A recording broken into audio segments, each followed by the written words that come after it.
My name's Daira Hopwood. I'm going to talk to you about error handling. I just thought I'd include this slide because Ferguson is only 15 miles away and the things that are happening there are important.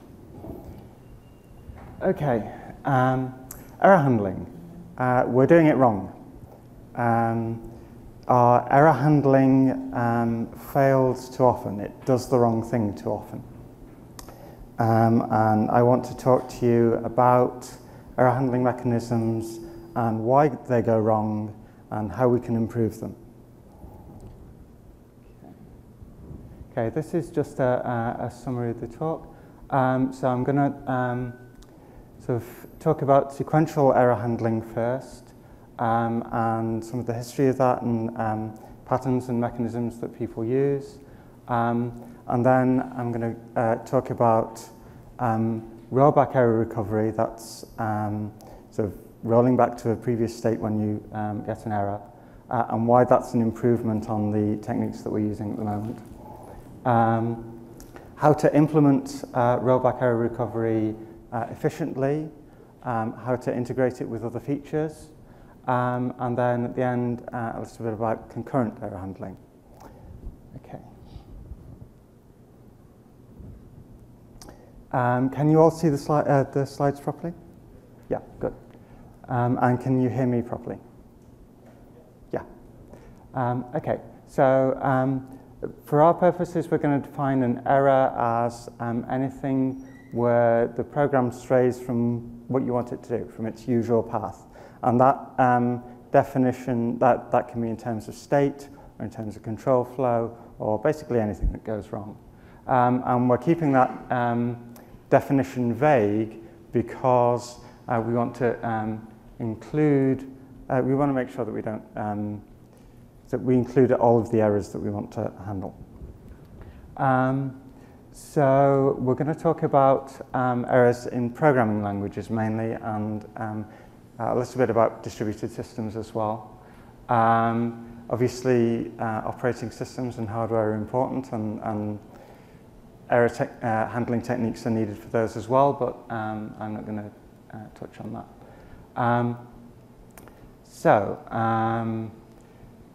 Errors include things that can be defined either at the language level, so things like divide by 0, array index out of bounds, so that there's no defined semantics for an operation, or they can be at the program level. So something specific to either your own program or a library you're using. And they can include cases either where you've defined something to be an error case, or you've just got the implementation wrong and your program or the language itself is not meeting its specification. And error handling is how we respond to errors. So we can use mechanisms that are defined in the language, or we can use just patterns in our code, regardless of whether or not they're using a language feature or not. And what we want is dependability. We want our programs to do something reasonable in response to errors. And what reasonable means is obviously dependent on the program, where we can say that some things definitely are unreasonable. For example, accessing uninitialized memory is always unreasonable. Crashing the program, if you want a long-running server, crashing that server is not reasonable. And some of those things can be defined at the language level. So if you use a memory-safe language, for example, you're going to rule out whole classes of bugs just by using that language, assuming you don't use unsafe features. But those tend to be marked explicitly as unsafe in some languages. So providing you're using those languages, you're going to rule out a lot of potential bugs. So do that first, even before thinking about how you handle errors within the language. So we're going to look at common error handling mechanisms and what goes wrong with them. Okay. So we can we can have some state, some either global state, so per process or per thread, that tells us what the last error was. And presumably we have some kind of code that represents the error. An obvious example is no in C. So the things that can go wrong with this are, because it's global state or per thread state, our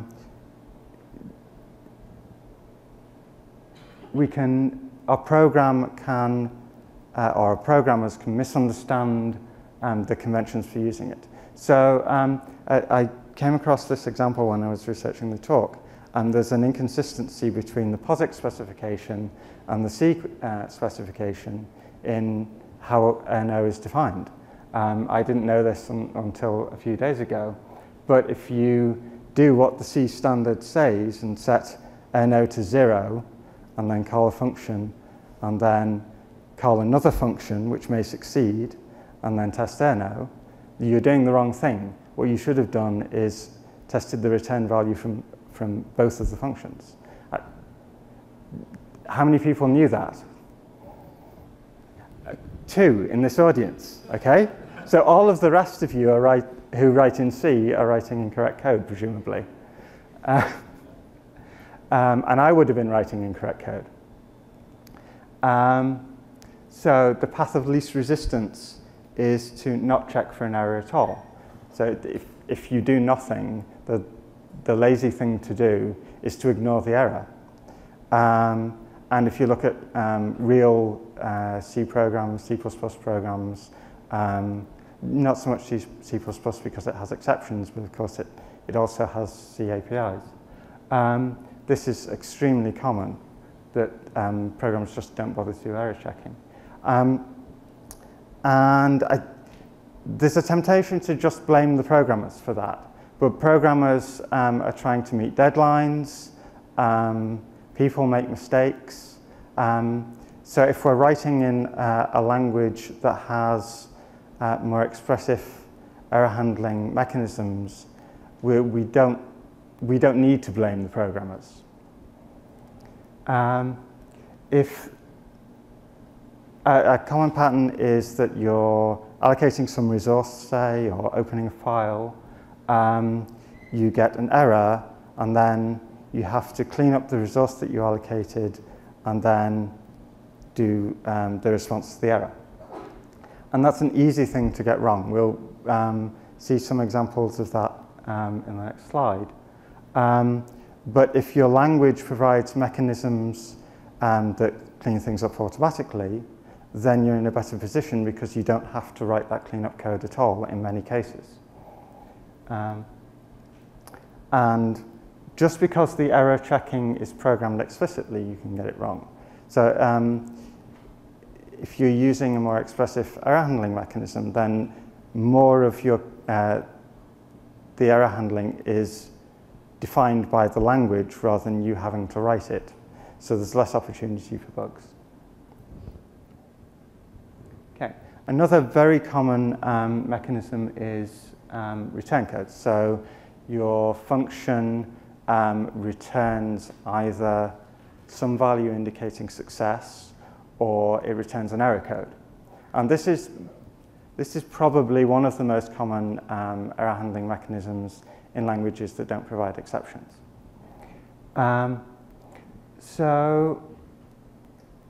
Okay, what can go wrong here? Well, if you're having to define your functions to return either success or an error, then obviously they can't, and your language doesn't support multiple return values, then you can't return anything else. So you're bending your APIs out of shape in order to follow this convention. The convention can be different between different libraries, different programmers, different projects. And so if you're used to a certain convention and you're calling an API that uses a different convention, you're more likely to get it wrong. If you're refactoring code, especially if you're changing it to use a different convention, then you have to make sure that the callers and the call functions are consistent. And this actually was one of the causes of some of the recent security bugs in TLS libraries. So for example, the certificate checking bug in GNU TLS, there was a certain class of certificates that would always be accepted. And the reason for this was that there was a function called check if CA, to check if this is a trusted CA certificate. So a trust root, in other words. And the convention that was used for that function was different from the convention that was used for the rest of the library. And then when the code got refactored, someone didn't notice that. They refactored all of the functions in the same way, and they introduced the bug that caused this kind of certificate to always be accepted. And actually, the cleanup handling was also a factor here, because you had the code in this function was having to jump to a different place further down in the code. So the error handling code and the place where the error was happening were quite widely separated from each other. So it was more difficult to notice the problem. Again, some of the same problems as in the error status case. So the path of least resistance is still not to check for the error return code. And if you do need to clean up, you have to remember to return, and also want to propagate the error to the caller, you have to do that correctly. There was actually a different TLS bug in a different library by Apple's version of OpenSSL. And in that case, the cleanup code was written incorrectly, and that actually bypassed some of the normal case code. Okay. So another possible pattern that we can is used for error handling is to distinguish some value of a type to indicate an error. So the obvious example of this is not a number in the IEEE 754 floating point standard. And SQL null is slightly similar, although it can also be used just for missing data, not for an error as such. And you can also use this as an object-oriented programming pattern. You can define an error class or an error object. So the problems with this, well, if only some types have error values, so for example, double has, or float has an error value called nan, but Boolean usually doesn't have an error value. So what happens when you compare two doubles or floats? Well, if the input is not a number, then the output has to be either true or false. And it turns out the decision made by the standard was false. But that isn't always what you want. So you can end up hiding errors because of that. Or you can end up, well, this is a less serious problem, but you can end up reporting errors where there were none. You can, okay, so you could respond to that, well, every type should have an error value. But that's just as complicated in different ways. So when we think about Booleans, we're used to them only having two possible values. If you, almost the definition of a Boolean. Now, there are logics with more than two truth values, but because they're unfamiliar, we're more likely to, or programmers who are unfamiliar with them are more likely to make mistakes. And also those logics tend to satisfy fewer algebraic rules. So when you're, so you might rely on an equivalence that is true for Boolean logic, but not for the logic you're using. And that is actually a common problem for SQL applications. Okay, so, when we get an error value, how do we respond to that? How do we check it? You need additional checking for the error value. So you need some other kind of error handling mechanism or pattern to decide what you're going to do in the case of an error value. Now, sometimes the definition of the error value can have that built in. So for example, in this floating point standard, IEEE 754, there's the concept of a signaling nan, signaling not a number, and if you try to use it, then it will cause a floating point exception. So that's using some other error handling mechanism in conjunction with error values, but it's not clear that in that case using error values actually gained you very much, because you might as well have thrown the exception at the original source of the error rather than when you try to use the signaling error value.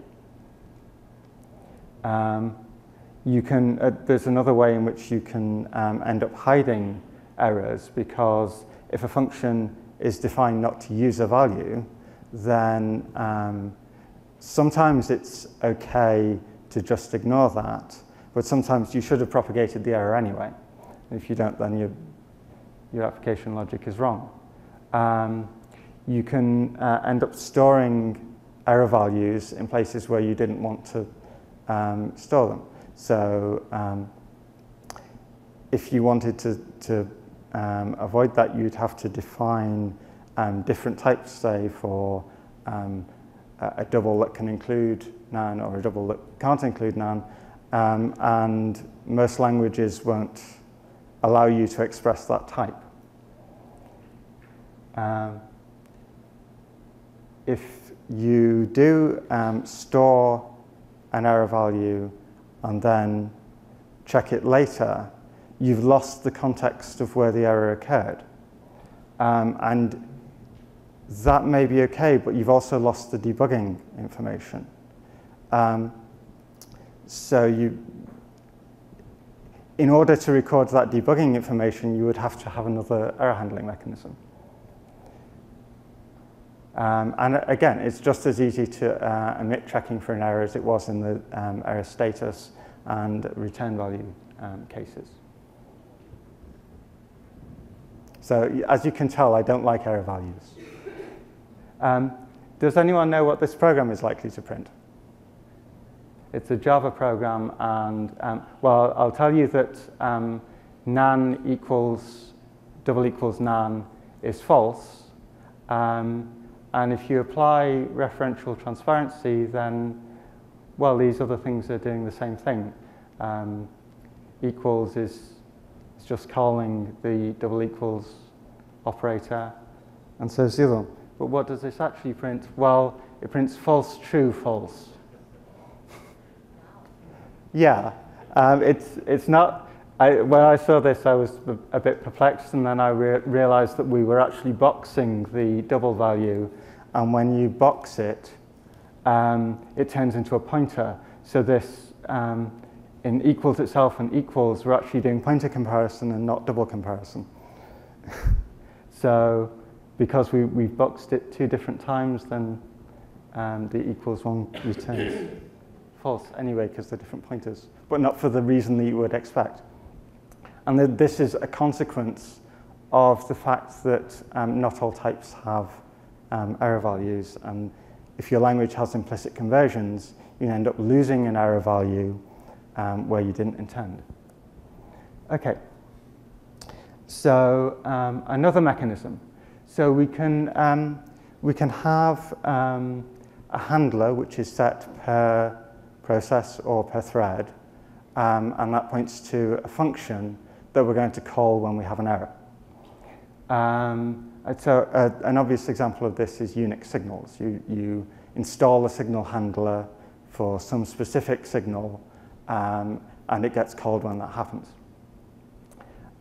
So problems with, this is actually the earliest use of this I can find is in PL1. So it's a very old mechanism. So the problem with this is when your handler is called, you don't really know the context of the situation that caused the signal or the error. Now, for very coarse-grained things that affect a whole process, maybe that's okay. But if you want to use it as a general error handling mechanism for things that can go wrong in specific pieces of the code, it's way too coarse-grained. You would end up setting handlers far too often and resetting them, and possibly not resetting them by mistake and ending up with a complete mess. Okay, so that's the first 2 points. You can only have one handler at a time for a given category of error. So if we compare it to something like exceptions, I'm going to assume that you all understand how exceptions work. Then you can have different handlers at different levels of the stack. And if one re-raises the error, then you can it will propagate to another one. You can't really do that very easily if the handlers are set per thread or per process. So also because you don't know the context in which the error originally happened, there's very little that you can safely do in a handler. So you don't know what the global state is. You don't know if you're using a language that has locks, for example, you don't know what locks are held. You basically you can report the error and abort the program, but there isn't much else you can do safely apart from that.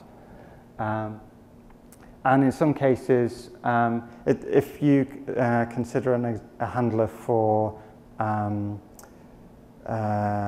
segfault in Unix, for example, that's a case where undefined behavior has already happened, and so you can't guarantee anything in your handler. So it's basically an attractive nuisance that you can even set a handler for segmentation faults, because it couldn't possibly be correct. It couldn't possibly do anything independable. Okay, this is a much less commonly used pattern, which is but it's used in some libraries. I think it's used in GTK, for example, a graphics library, and which is to associate a handler with an object or some set of objects or a context that you use to call into the library. And it has many of the problems that the setting a per thread or per process handler has. It also has additional problems because you need to make sure that the handler is set on all of the things that you might want to handle errors for. And it's not even clear that the response you want to make to an error actually depends on the object that you have to set the handler on. Okay, and if we're calling a handler that we've set somewhere else in the program, we can't affect the control flow of the place where the error originally occurred, which is what we often need to do. So this mechanism isn't really that expressive, and it isn't used very much, I don't think. Okay, exceptions. This is a great improvement. So exceptions were proposed by John Goodenough in 1974-75-ish. There's a paper in Communications of the ACM. I think there are also a couple of tech reports as well. There are some other things that were proposed about the same time. And this is a really good paper that I think everyone should read.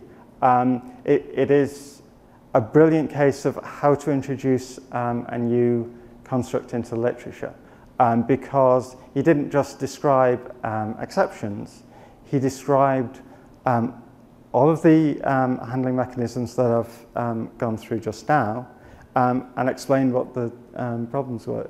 So my talk is just almost a reprise of that paper up to now. But I hope you found it interesting anyway, and I hope you read the paper. His definition of exceptions was quite a bit more general than what we have in most programming languages that have exceptions now. So things like Java, Ada, whatever. And all of the languages more recent than that. Because it included provisions for changing the control flow in non-error cases. So it included things that we would now probably do with continuations or generators. I think actually that generators are probably a better mechanism for the things that he was trying to do. So we'll just concentrate on the error handling subset, which is what actually got adopted into mainstream languages, I think via Clue.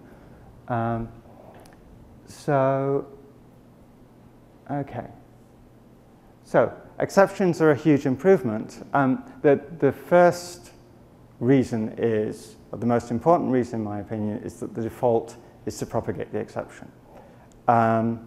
So if you're using, for example, return codes, you have to, in each function that calls something that can return an error, you have to explicitly check for it and then propagate it to the caller if you want that to happen.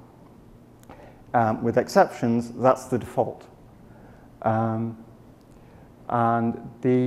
Because the exception handler is only running when you have an error, when you have a catch clause, it can't mess up the non-error case. So if you think about the bug in the Apple's OpenSSL library, that was a case where the cleanup code that was added for error handling was messing up the normal control flow and causing an additional error in that case. That can't happen except in catch clauses. In some languages, you can declare which exceptions can happen. So, for example, in Java, you have exception declarations. And I think that maybe that's not a popular feature in Java, or with Java programmers, but that's partly to do with poor design of Java's exception hierarchy, rather than any particular difficulty with the feature. I mean, basically, it's a type system feature that is giving you stronger typing for the set of exceptions that can be thrown at any given point, which by itself is perfectly reasonable.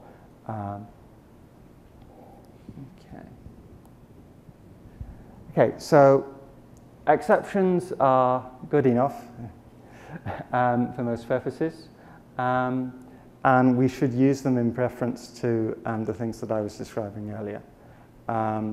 If the TLS libraries that I mentioned had been using exceptions, then they wouldn't have had these security bugs that cause everyone to have to update their servers. Well, everyone who's using those libraries. Okay.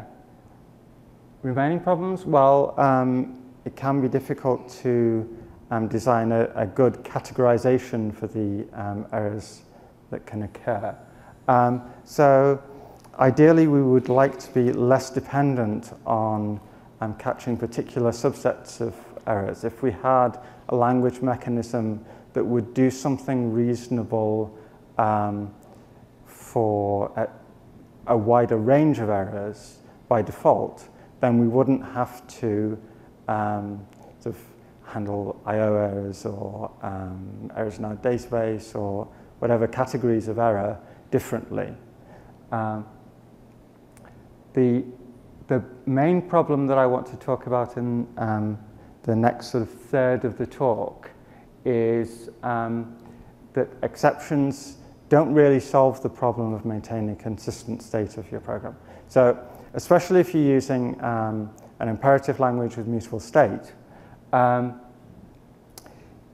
when you call something and it has an error, you don't know where that error happened within the implementation of what you're calling. And by abstraction, you shouldn't need to care. But if the thing you're calling was updating some state, you don't know how much of that state has been updated. You don't know whether the objects that it was touching that are mutable are consistent anymore. And this is particularly important for security. So there's I haven't got it on the slides, but there's a concept called defensive consistency, which is the object capability security community has defined this concept.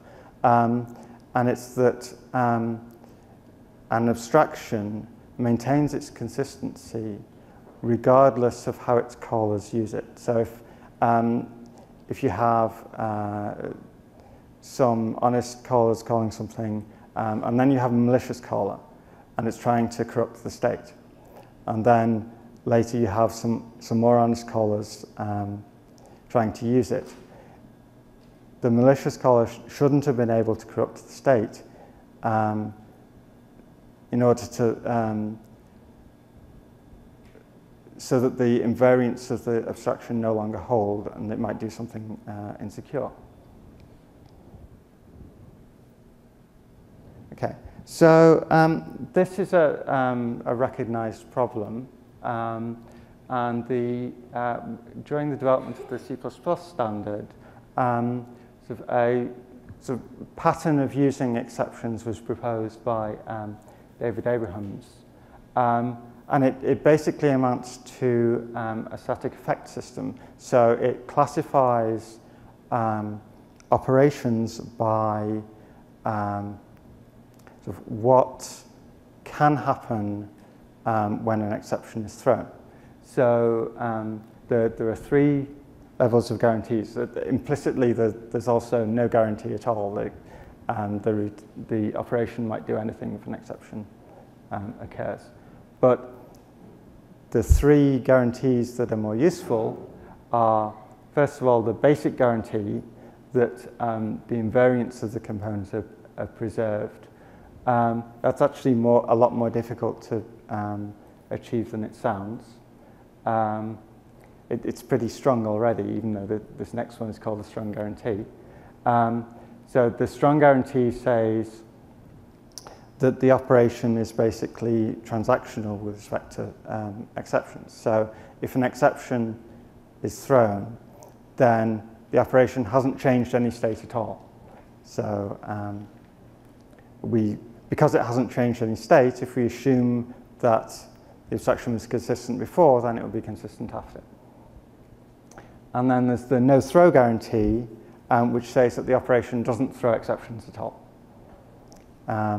And again, it's difficult to say how realistic that is, because there may be exceptions that are thrown by the language implementation, or if we have a bug in the code, it's very unlikely that we can say that it, and that kind of bug is reported via an exception, then it's very unlikely that we can say that it doesn't throw exceptions. So this is more a statement of intent. It's a statement that we intend that an operation doesn't throw, not that we can guarantee that it doesn't. And because this was proposed by, in the context of C++, then the type system of C++ obviously can't guarantee anything like that. We would need a much, much stronger type system to do that, probably a dependent type system. Okay, so what's wrong with this apart from the things that I've already said? Well, for some reason the Unicode characters have have done strange things. Oh well, that's OpenOffice for you. Those are just supposed to be errors. Okay, so if we just consider the no-throw and strong subset, okay, that composes pretty well. So we can have a no-throw routine calling another no-throw routine, and that's completely fine. We can have a strong routine calling no-throw, and obviously because the thing we're calling doesn't throw at all, we've satisfied the constraint that that we don't throw or we don't change state. And similarly, strong can call strong. Something a bit more interesting is that we can call a strong routine, catch all of its exceptions, and then in the error case, in that catch handler, if we don't throw anything, then that's valid. That's a valid thing to do in a no-throw routine. In other words, we can suppress exceptions. And that's important because if you consider just the top three rules, then we wouldn't be able to construct a no-throw routine if we only had strong things. So we would always be getting weaker all the time. And we can extend this system a little bit. So there's a concept that comes from the auditing system, the E language, which is a little bit like an effect system, but it operates at runtime more. It's more dynamic. And it says that we can classify things that transitively don't point to any immutable state. So if we have a deep frozen thing, provided we don't pass any mutable state into it, then we know that we can call it without, and know that it's not going to mutate anything. So if we call a deep frozen thing, and I've called it with no arguments here, but you can generalize this as well, then we know that because it doesn't have access to any mutable state, then we can call that from a strong routine, and that's going to be fine.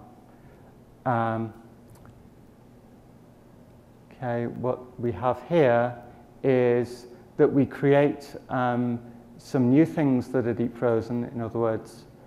So we can create some new mutable state, but we know that it isn't aliased. It doesn't alias anything outside this block. We can try to call it, and if there's an exception, we can do something that has the strong guarantee, and all of that together has the strong guarantee. So we can imagine that we could build a static effect system that would use these rules and keep track of our exception guarantees for us. But is that really enough? Is that going to be enough for general purpose programming? Well, I think that's actually not the best way of doing things. So if we add the basic guarantee from the original proposal, David Abraham's proposal, it's very difficult to construct a strong or no-throw operation from it. So one thing you could try to do is copy the thing, catch all exceptions, do something strong, and then that would have the strong guarantee. But notice that we can only copy here. We can only do mutating operations on the copy. If we want to do something that mutates state that is aliased, which is often the reason we want state at all, then this isn't going to work. So we can't construct something strong from something basic in that case. And in the original context where this was proposed, for the C++ standard library, these classifiers were being applied to just to the leaf operations defined in the library, so these problems weren't quite so obvious, these composability problems. But I think that for general purpose programming, this is going to be too restrictive, and it's not going to be generally applicable. But what would we have to change in order to make this work? Well, if everything had the strong guarantee, then this would all work out really well. And we might still want to keep track of things that don't throw at all, but we could very easily compose some routines that don't throw at all, and everything else that has the strong guarantee. So I claim that this is what we want. We want to make sure, structurally, as a property of the language, that all of the synchronous code that we call has this strong exception guarantee. I'm restricting it to synchronous code, so rather than sort of concurrent code, and I'll explain later why I'm doing that. Okay, so this is not a new idea at all. I actually found this out on the Thursday before the conference. I was doing research on lots of different error handling mechanisms that have been proposed, and this one is from 1974-5, about the same time as exceptions, actually. And actually, in the original proposal for exceptions, this was mentioned as well, that when we have an error and at the point we handle it, we can potentially roll back all of the state changes to the point where we, at the start of the try block, as it would be in the modern notation. Okay, but this other mechanism called recovery blocks, that wasn't adopted by any subsequent language as far as I know. But in recovery blocks, that's an essential part of the semantics. So a recovery block looks like this. We have an acceptance test, which is just some Boolean condition. And we have a set, or a sequence actually, of alternatives, which are just code blocks. So how we execute this is we run the first code block, and then we check the acceptance test, and if it passes, that's fine, that's all we do. If it fails, then we roll back the state to before this alt1 block executed, and then we try alt2. And then we run the acceptance test again.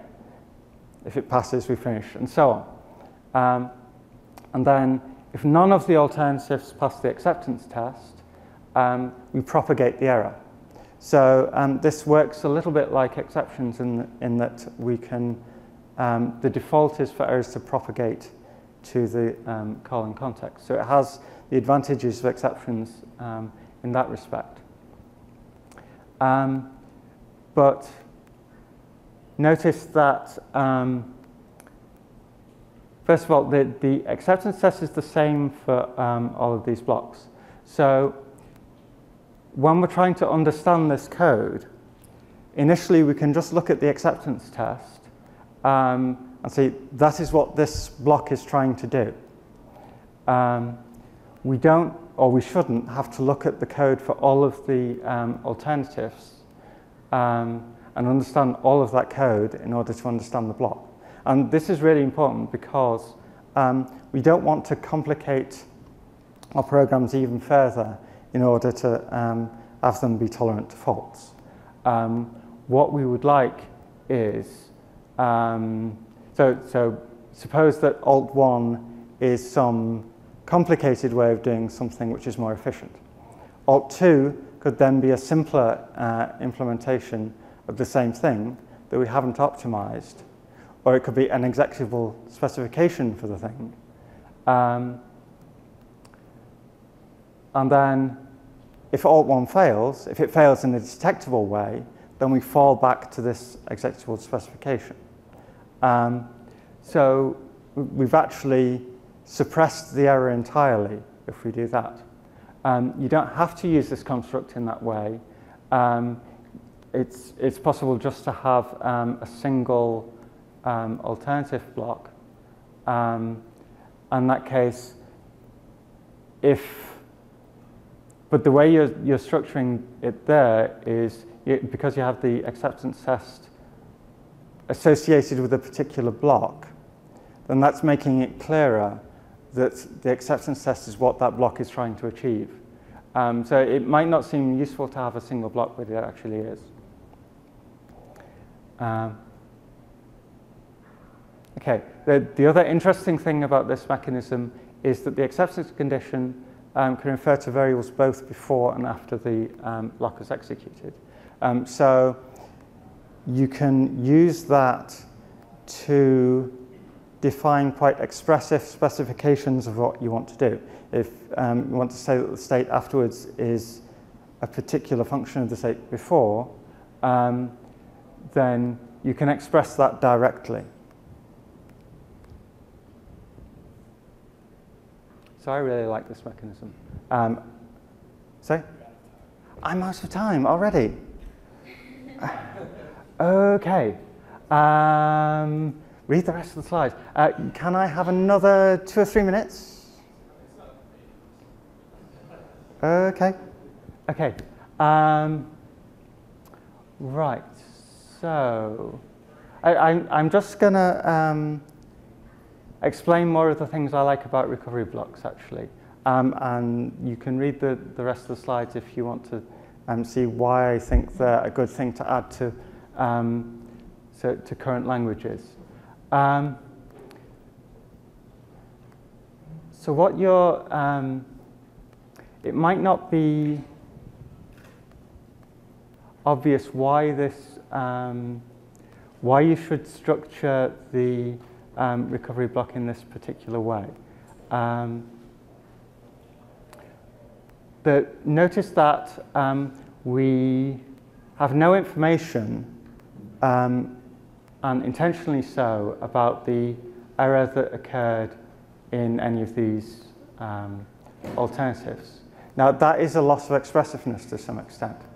And if we wanted to add this to a modern language, we could add back that expressiveness. So we could define just exceptions, but with rollback rather than recovery blocks. And I think that maybe that's a good idea. But for engineering reasons, I think the construct that we would want to use in our programs most of the time is exactly the recovery block mechanism that was defined in 1975. Okay, I'd better stop there then, because I'm out of time.